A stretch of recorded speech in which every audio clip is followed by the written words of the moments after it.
Mengapa yang diboikot hanya perusahaan makanan, sedangkan perusahaan teknologi dan transportasi semuanya yang mampu kaum muslimin? Nggak ada yang bilang sebagian, semuanya yang mampu kaum muslimin.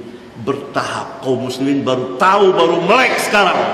Selama puluhan tahun mereka membeli produk ini, produk itu. Ternyata selama itu juga mereka mendukung Yahudi untuk menjajah Palestina, negeri yang dimana ada masjid mulia, Masjidil Aqsa.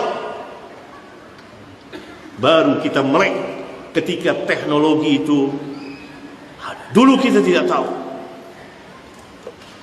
Perang, ikhwan, yang dapat, yang mampu. Kalau darurat kenapa? Tidak ada masalah. Yang mampu harus. Dan itu puluhan brand produk. Saya punya catatan yang puluhan banyak. Sekali saya belanja, saya lihat, wah ini enggak. Apa hina saya? Saya akan memakai kain kafan. Kemudian saya tidur di pembaringan saya. Ketika saya melihat saudara-saudara saya dibinasakan oleh Yahudi, kemudian saya tidak berbuat banyak. Apa yang bisa saya perbuat? Jangan kita seperti orang-orang munafikun, selalu menggembosi. Lihat orang munafikun, ketika mau perang Tabuk, ditakut-takutin orang beriman. Jangan, panas. Allah jawab apa? Neraka lebih panas. Ya, begitu ikhwan. Siapkan kain kafan antum, pakai kain kafan antum, tidur di pembaringan antum. Jika antum diam dan tidak berani berbicara, lebih bagus antum tidur tenang di pembaringan sambil memakai kain kafan. Karena kita telah mati jiwa dan raga kita. Sebelum mati yang asli dicabut nyawanya oleh Allah Tabaraka wa Ta'ala. Ketika kita ibadi berbicara, berjihad, berperang dengan 3 cara. Ketika kaum muslimin dibantai setiap hari, kemudian kita masih berselisih ngapain boikot. La ilaha illallah.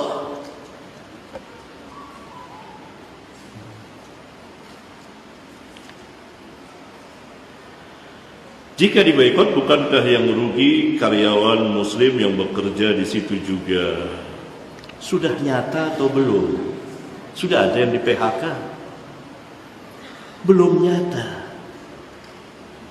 Mana yang lebih nyata? Yang terjadi di Palestina atau yang di PHK di sini?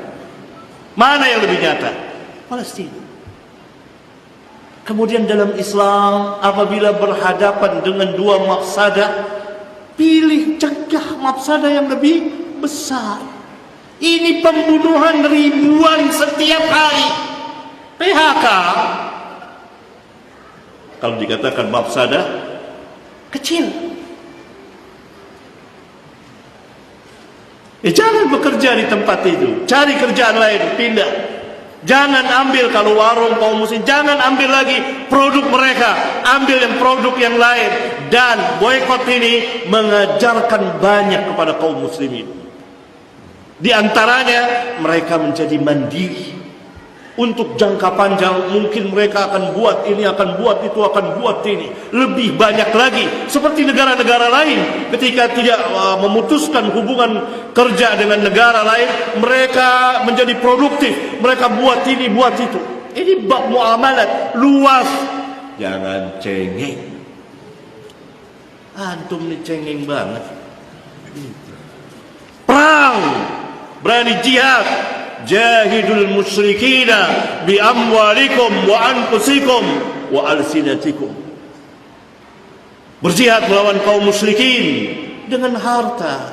Antum enggak baca hadis ini? Dengan harta itu apa? Menginfakkan dan perang ekonomi dengan mereka, menyetop. Itu dengan harta, dengan mal. Saya tidak mau beli lagi. Itu dengan harta.